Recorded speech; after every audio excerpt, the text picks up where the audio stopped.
A very good morning, student. The next topic is elastic potential energy.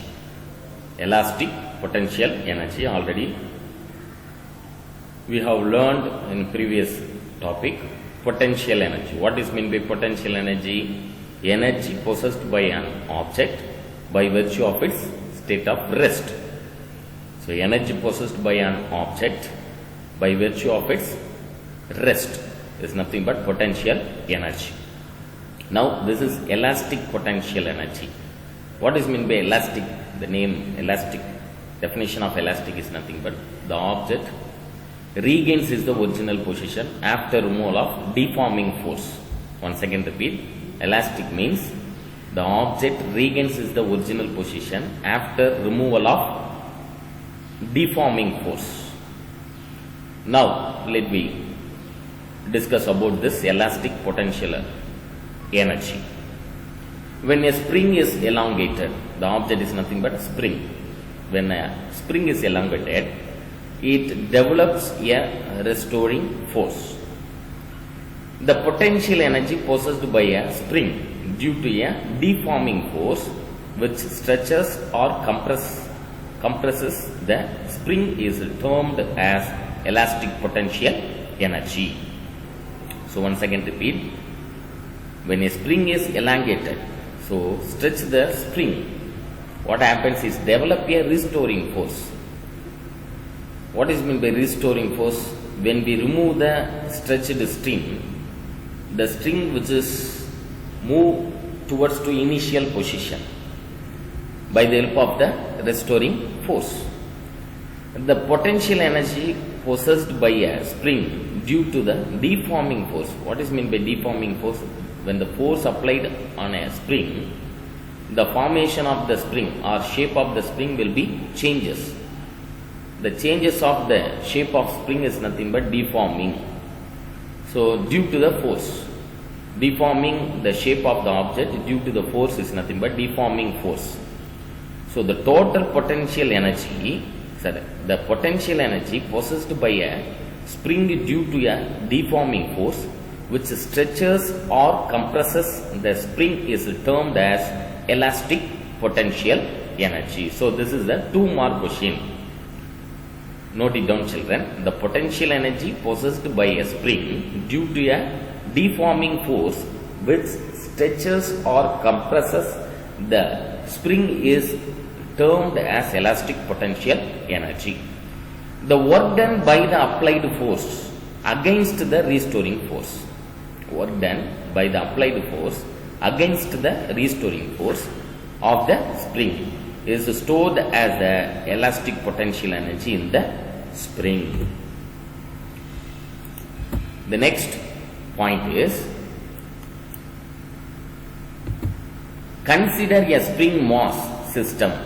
Let us, the mass M lying on a smooth horizontal table as shown in the figure. This is the spring which is placed in the horizontal table.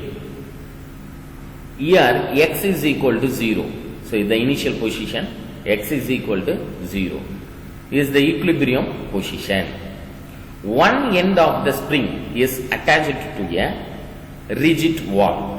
One end of the spring is attached with a rigid wall. This is the rigid wall.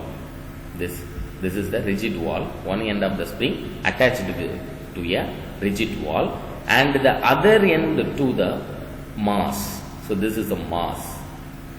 As long as spring remains in equilibrium position, that is the balanced position, equilibrium position, its potential energy is 0.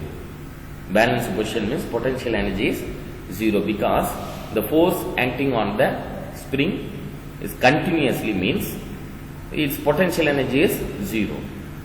Now an external force Fa vector, this is the external force Fa vector is applied so that is it stretched by a distance x distance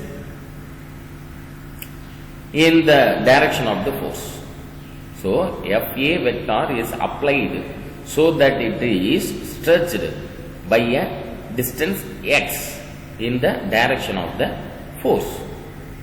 There is a restoring force called spring force. This is the restoring force called spring force, Fs vector. This is Fs vector. Fs vector developed in the spring, which tries to bring the mass back to its original. This restoring force developed in the spring, which tries to bring the mass back to the original position. This applied force and the spring force are equal in magnitude but acting in a opposite direction. Here Fa vector and Fs vector acting in a opposite direction but equal amount of magnitude acting in a opposite direction.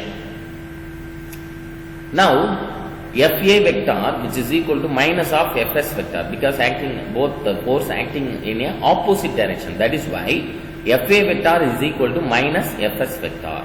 According to the Hooke's law, the restoring force developed in the spring is nothing but Fs vector is equal to minus k into x vector. This is the formula for the Hooke's law. Fs vector is equal to minus k into x vector. The next step is the negative sign in the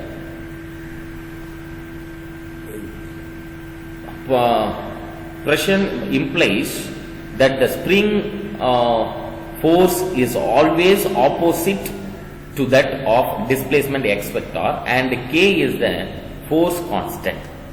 X vector is nothing but displacement, k is the force constant. Therefore applied force is in acting in a positive direction. Applied force which considered as a positive direction. That is why the equation, this Hooke's law equation, can be written as Fa vector is equal to plus kx vector.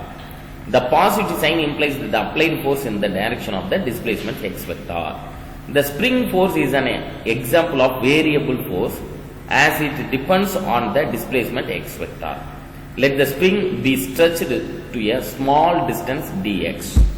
Let the spring stretched in the small distance dx, that is the changes of displacement is represent dx